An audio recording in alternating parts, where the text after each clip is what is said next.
اس کے بعد جو ہے میں تھوڑا سا آج چاہتا ہوں کہ جو ایک مصیبت ہے، شاید اتنی مصیبت نہیں ہے جتنا کہ اس کا جو ہوا ہے، تو میں تھوڑا اس کے حوالے سے بھی بات کرنا چاہتا ہوں، اس لیے کہ بہرحال یہ جو اس طرح کے اجتماعات ہوتے ہیں یہ پبلک ایجوکیشن کا باعث ہوتے ہیں اور اس طرح کی چیزوں پر اظہار خیال کرنا چاہیے۔ وہ جو کورونا وائرس کے حوالے سے جو بات چل رہی ہے، دیکھیے پہلی بات تو یہ سمجھ لیں کہ ہمارا ملک یا جو بھی جس دنیا میں، ملک ہی نہیں ویسے ہی پورے جو بھی اس وقت کے حالات ہیں، اس میں کیا کچھ کاروباری طور پر کیا جاتا ہے، کیا کچھ حقیقت ہوتی ہے، یہ سمجھنا یہ بہت مشکل کام ہوتا ہے۔ اتنی باتیں ہوتی ہیں اور اتنے اس کے جو ہے نا پوائنٹ آف ویو آ جاتے ہیں کہ حقیقت تلاش کرنا خود ایک بہت بڑا جو ہے وہ امر مشکل ہو جاتا ہے۔ اب اس میں بھی جو بھی چیزیں سامنے آتی ہیں، ایک تو یہ ہے کہ یہ کوئی وائرس ہے، بڑا خطرناک ہے، بہت ہی جو ہے اس سے اموات ہوئی ہیں وغیرہ وغیرہ، اور پھر یہ کہ اس کا ایک باقاعدہ جو ہے ایک جیسے ہائپ کریٹ کی جاتی ہے، اس طرح کی صورتحال ہے مختلف ملکوں میں۔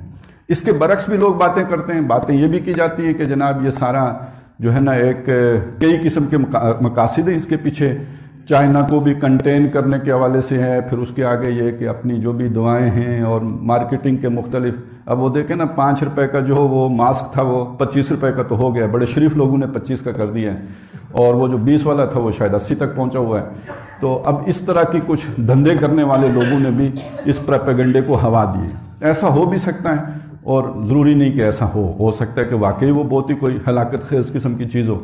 تو ان چکروں میں پڑے بغیر ہمیں اصولی بات کرنی ہے۔ ان اصولی باتوں میں سے کچھ احتیاطی تدابیر وہ ہیں جو ہمیں میڈیکل سائنس سے وابستہ لوگ بتاتے ہیں، ماسک پہنیں، یہ کریں، ہاتھ دھوئیں، پانی پئیں، یہ سب کر لینے میں کوئی حرج نہیں ہے، مطلب کوئی ایسی بات نہیں ہے کہ یہ کرنے سے ہمارے ایمان کو کوئی خطرہ لاحق ہو جائے گا، بلکہ اسباب کی سطح پر یہ کرنا تقاضا ہے شریعت کا کہ کر لینا چاہیے۔ اسی طرح کی وہ رہنمائی ہے کہ جہاں وبا پھیلی ہوئی ہو وہاں جانا نہیں چاہیے، اور جو وہاں پہ موجود ہو اسے وہاں سے نکلنا نہیں چاہیے۔ پھر یہ کہ کچھ احتیاطی تدابیر وہ ہیں جو روحانی ہیں، جو ہمیں نبی اکرم صلی اللہ علیہ وسلم کی تعلیمات کے ذریعے سے ملی ہیں۔ میں یہ چاہتا ہوں کہ اصل میں تو اس چیز کے حوالے سے آپ سے بات کرنا چاہتا ہوں۔ یہ سب اپنی جگہ پہ جو کچھ بھی ہے، جو بھی احتیاطیں ہیں، لیکن پہلی بات تو یہ سمجھ لیجئے کہ موت کا ایک دن مقرر ہے۔ بحیثیت مومن ہمیں معلوم ہے کہ موت جب آنی ہے تو اسے ٹالا نہیں جا سکتا، اور اس کے آنے کے لیے بہانہ کوئی کسی نمرود کی موت چونٹی سے آ جاتی ہے، میری اور آپ کی ہو سکتا ہے چونٹی سے بھی حقیر شے کورونا سے آ جائے، تو موت جب آنی ہوتی ہے تو اسے ٹالتا کوئی نہیں۔ دوسری بات یہ کہ وبائیں پہلے ادوار میں بھی پھیلتی رہی ہیں، طاعون ایک بیماری ہوتی تھی آپ کو معلوم ہے، اور وہ صحابہ کے دور میں بھی رہی ہے، کئی جو ہے صحابہ جو ہے اللہ والے وہ بھی طاعون کے وبا میں کی لپیٹ میں آ گئے۔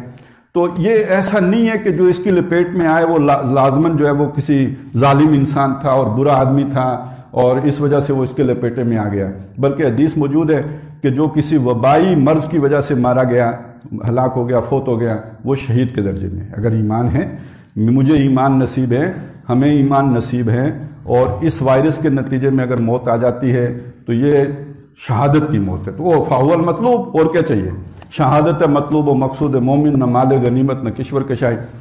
لیکن اس کا یہ مطلب نہیں ہے کہ جا کے جناب اس کے ساتھ سینہ آزمائی کی جائے اور جہاں پہ وائرس ہے وہاں پہنچا جائے کہ شہادت جو ہے یہاں موجود ہے، یعنی ان ساری احتیاطوں کے ساتھ ہے، جہاں پہ آپ ہیں اپنی جان بچانے کی کوشش کریں، لیکن یہ کہ پھر بھی آ جائے تو ایک تسلی دی گئی ہے کہ یہ اس کو اگر ایمان ہے تو یہ وبائی مرض بھی جو ہے آپ کے لیے باعث حصول جنت بن جائے گا۔ لیکن یہ کہ اصل میں تو اس کی فلسفی سمجھنے کی ضرورت ہے، جس کی طرف ہم توجہ نہیں دے رہے، وہ یہ ہے کہ اس طرح کی وبائی امراض اللہ تعالیٰ دنیا میں کیوں بھیجتے ہیں؟ اچھا، جب اللہ کی ہم بات کرتے ہیں تو اس کی ایک حکمت نہیں ہوتی، کئی حکمتیں ہوتی ہیں۔ اب وہ ساری ہماری سمجھ میں بھی نہیں آ سکتی۔ اس کا ہو سکتا ہے اپنا کوئی فیملی پلاننگ جو ہے وہ پلان ہو جو ہمیں نہیں سمجھ آئے گا، کبھی بھی نہیں آئے گا، وہ اس کی ایک حکمت کی لیول ہے۔ لیکن یہ کہ میں جس حکمت کی ابھی آپ کے سامنے بات رکھ رہا ہوں وہ قرآن مجید نے جو بیان کی ہے کہ اس طرح کی مشکلات آتی ہیں لوگوں کو وارن کرنے کے لیے آتی ہیں، اس لیے آتی ہیں کہ جو دور نکل گئے وہ واپس آ جائیں، یہ اس لیے آتی ہیں کہ لوگ رجوع کریں، توبہ کریں۔ اخذناہم بالباساء والضراء لعلہم یتضرعون، ہم نے ان کو پکڑا، ان کو مصیبت میں بھی پکڑا، تکلیفوں میں بھی پکڑا، شاید کہ لوٹ آئیں، پلٹ آئیں۔ اسی طرح جو قوم فرعون پر مختلف قسم کے جو عذاب آئے طوفان آیا، ٹڈی دل آ گئے، پھر اسی طرح کے وائرس بھی آئے ہوں گے جنہیں وہاں سسریاں کا آ گیا ہے، مینڈک بہت نکل پڑے، تو یہ جو حشرات الارض کے حملے ہوئے ان کے اوپر، یہ سب اس لیے تھے کہ وہ آئیں موسیٰ علیہ السلام کے سامنے اور ان سے کہیں کہ ہم توبہ کرتے ہیں، واپس آتے ہیں، اللہ کی بات مانتے ہیں، اور وہ کہہ بھی دیتے تھے، آ کے مان بھی لیتے تھے۔ جب وہ ظاہر مصیبت سر پہ آئے تو آدمی کہتا ہے ٹھیک ہے یہ بلا ٹلے تو میں مان لوں گا، لیکن یہ کہ جب وہ ٹل جاتی تھی تو وہ کہتے تھے نہیں اصل میں تو ہم نے سپرے کر دیا تھا نا، اس وجہ سے یہ وائرس ختم ہو گیا ہے، جیسے ڈینگی بگا دیا تو ہم نے۔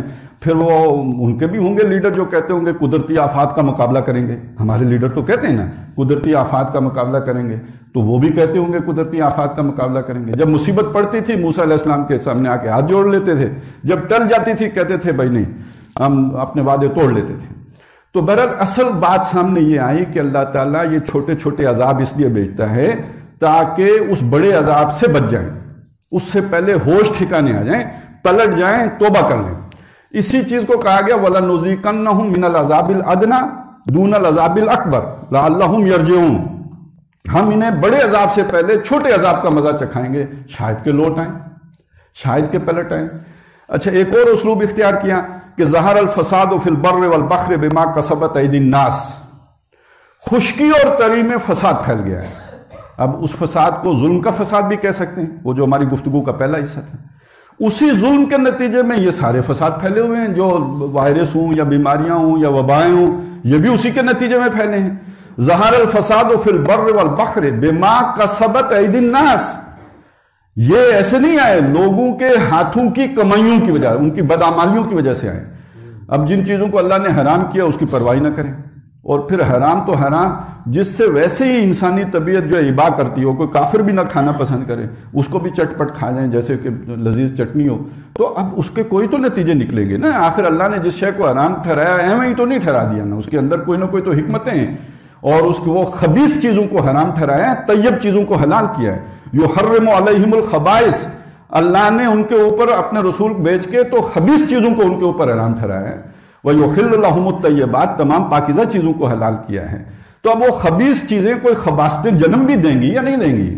تو اب بھگتو، اب پھر ان کو جو ہے وہ تیار ان کے لیے ہو جاؤ۔ تو بما کسبت ایدی الناس، یہ لوگوں کی کمائیوں کے نتیجے میں ہوا، یہ اللہ نے ظلم نہیں کیا۔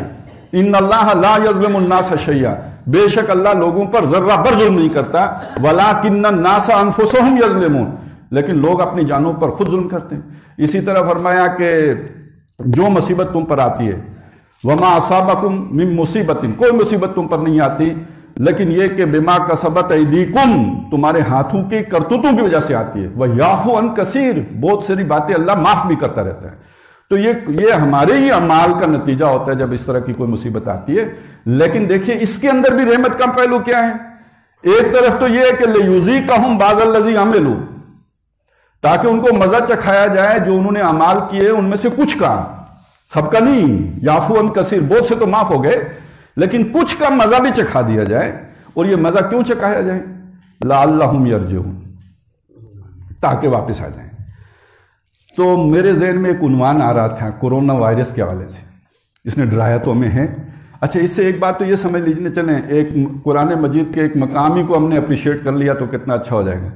اب آپ یہ سمجھ لیں کہ جب قرآن کہتا ہے نا ہم نے بنی اسرائیل سے عہد لیا، وَإِذَا أَخَذْنَا بَنِي إِسْرَائِيلَ، وہ جب ہم نے بنی اسرائیل سے میثاقہم، ان کے میثاق لیا ان سے، وَرَفَعْنَا فَوْقَهُمُ الطُّورَ، وہ میثاق ان سے اس عہد اس حالت میں لیا کہ طور ان کے اوپر کھڑا تھا، یعنی بس گرا کے گرا، مرے کے مرے۔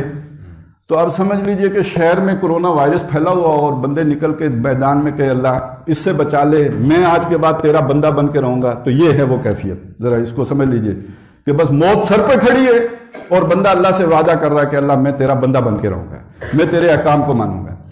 تو یہ ذہن میں رکھتے ہوئے اب اسے جو میرے ذہن میں ایک تصور آ رہا تھا کہ جو الفاظ آئے نا سورہ زاریات میں،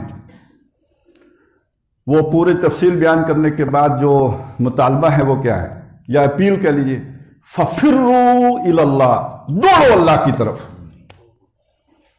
دوڑو اللہ کی طرف، بچاؤ کا راستہ سوائے اللہ کے کوئی نہیں۔ یہی بات ہے جو حضرت یونس علیہ السلام نے کہی تھی، جب مچھلی کے پیٹ میں چلے گئے مصیبت آ گئی۔ آئی کیوں؟ جو خود کوئی لغزش کی تھی اس کے نتیجے میں آ گئی. اب وہاں سے نکلنے کی صورت کیا ہے؟ تسبیح تو اپنی جگہ پہ، لیکن ایک جگہ قرآن مجید نے بیان کیا کہ اسے یقین ہو گیا، اسے یونس علیہ السلام کو کوئی ٹھکانہ نہیں ہے، کوئی پناہ گاہ نہیں ہے اللہ کے مقابلے میں مگر اللہ ہی. یعنی یہ وہ منظر ہے کہ جیسے ماں بچے کو مارے، چھوٹا بچہ ہو اسے ماں مارتی ہے، وہ اسی کی ٹانگوں سے لپٹتا ہے. تو اللہ سے بھاگ کر جانے کی کوئی جگہ نہیں مگر اللہ سے بچنے کے لیے بھی اللہ ہی ہے. تو ففروا الی اللہ، تو دوڑو اللہ کی طرف، پلٹو، واپس آؤ. کدھر جا رہے ہو؟ دور نکل گئے ہو، واپس آ جاؤ اللہ کے پاس. ففروا الی اللہ انی لکم منہ نذیر مبین، بے شک میں تمہارے لیے اس کی طرف سے ایک واضح طور پر خبردار کرنے والا ہوں.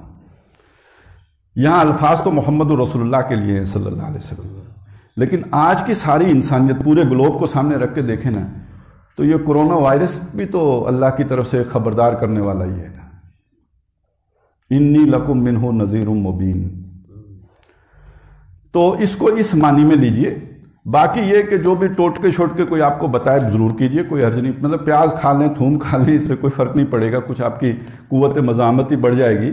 اور لیکن یہ کہ یہ ذہن میں رکھیں، موت سے نہ پیاز بچا سکتا ہے، نہ تھوم بچا سکتا ہے، نہ کوئی وظیفہ بچا سکتا ہے. مطلب میں آپ کو بتا سکتا ہوں، آپ کو یہ وظیفہ کرنی چاہیے. یہ چیزیں اللہ کے نبی نے بتائی ہیں کہ وہ جو الفاظ ہیں بسم اللہ الذی لا یضر مع اسمہ شیء فی الارض ولا فی السماء وهو السمیع العلیم، صبح و شام جو آدمی پڑھ لے اس کی حفاظت کی جاتی ہے.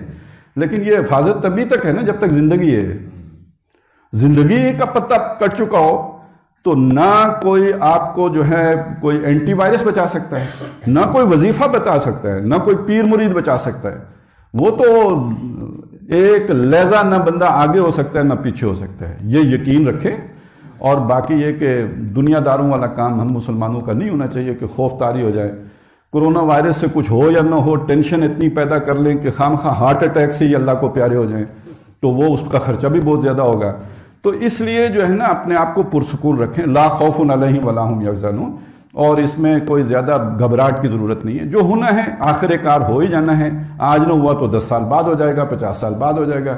تو کورونا سے نہ ہوا تو کوئی ویرانہ تو مقدر ہے ہی نہ. آخر وہ موت کا ویرانہ کہیں یا قبر کا ویرانہ کہیں، کبھی نہ کبھی تو آنا ہی ہے. تو اس اعتبار سے ہمیں بالکل کلیئر ہونا چاہیے. البتہ یہ احتیاطی تدابیر اختیار کر لینے میں کوئی امر مانے نہیں ہونا چاہیے. اور اس میں یہ جو ہے نا جو افواہیں پھیلائی جاتی ہیں، جو اس طرح کی چیزیں ہیں، اس میں حصے دار نہیں بننا چاہیے. اور جو کچھ ٹوٹکے سننے کو ملتے ہیں بس سن لیا کریں، ان کو بھی پھیلانے کی ضرورت نہیں ہے، کیونکہ ہمیں نہیں پتا کہ وہ واقعی فائدہ مند ہیں یا نہیں ہے، الٹا نقصان دہ ہوں. اب پتہ نہیں پیاز اس کو ختم کرتا ہے یا اس کو الاشری دیتا ہے، ہمیں تو نہیں پتا، لیکن لوگ کہتے ہیں کھا لیا کرو. تو اب اگر پتہ ہو باقاعدہ کسی نے کے تجربے میں آئی ہو تو وہ ایک علیحدہ بات ہے.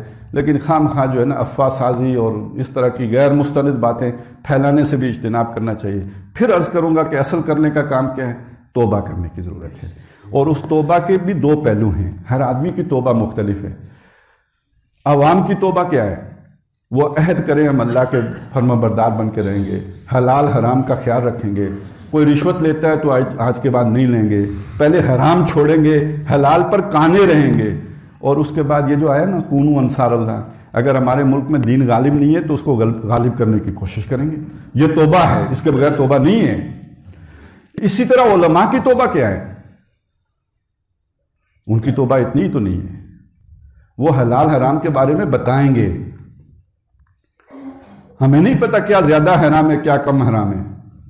آپ سوچئے خنزیر بہت بری شے ہمیں معلوم ہے، لیکن ہم سمجھتے ہیں کہ سود اتنا بری شے نہیں ہے، حالانکہ خنزیر سے لاکھ گنا بری شے. یہ کون بتائے گا آپ کو؟ یہ علماء بتائیں. اور اگر آج تک وہ دور نکل گئے تھے ظالموں کی سہوکاری کو اور ان کے ظلم کو، سرمایہ داری کو انہوں نے اسلامی بینکنگ کا نام دے کر جو ہے وہ متعارف کروایا ہوا تھا، تو توبہ کریں، بتائیں نا. وہ ٹھیک ہے ہیلے بانے، مچھلی تو ہاتھ آ ہی جائے گی، مچھلی حلال ہے، لیکن یہ کہ وہ ہفتے کے دن تو نہ آئے نا، چکر تو نہ ہونا. وہ تو قانون کی سطح پہ تو ہو سکتا ہے، انہیں بھی پتہ ہے تقویٰ کی سطح پر یہ بات نہیں ہے، تو بتائیں تقویٰ کا تقاضا یہ ہے کہ آپ اس بینکنگ میں بھی نہ پڑیں۔ حکمرانوں کی سطح کی توبہ کوئی اور ہے، ان کے پاس اختیار ہے، وہ اللہ کا دین قائم کریں، وہ شریعت کو نافذ کریں، اور اگر کوئی ناراض ہوتا ہے تو پھر ٹھیک ہے، یا اس سے ڈریں یا کورونا سے ڈریں۔ اب یہ دو آمنے سامنے آ گئے نا، یہ پھر خدا کا بھیجا ہوا نذیر ہے، ایک نذیر امریکہ سے آتا ہے، آسمان امریکہ سے ٹپکتا ہے، اب فیصلہ تیرے ہاتھوں میں، دل یا شکم اس کے پاس تو ہے نا، روٹی کپڑا مکان اس کے پاس ہے وائرس۔ تو یہی تو امتحان ہے، انی لکم منہ نذیر مبین۔ تو ہر ایک آدمی کی توبہ اپنی اپنی ہے، عوام کی توبہ اور ہے، علماء کی توبہ اور ہے، حکمرانوں کی توبہ اور ہے، اور حکمرانوں سے مراد صرف وہ نہیں جو اس وقت حزب اقتدار میں ہیں، حکمرانوں میں وہ شامل ہیں جو حزب اختلاف میں ہیں۔ حزب اختلاف، حزب اقتدار مل کے تو حکمران بنتے ہیں، یہ علیحدہ علیحدہ نہیں ہیں۔ تو اللہ تعالی ہم سب کو اپنی طرف رجوع کرنے کی توفیق عطا فرمائے۔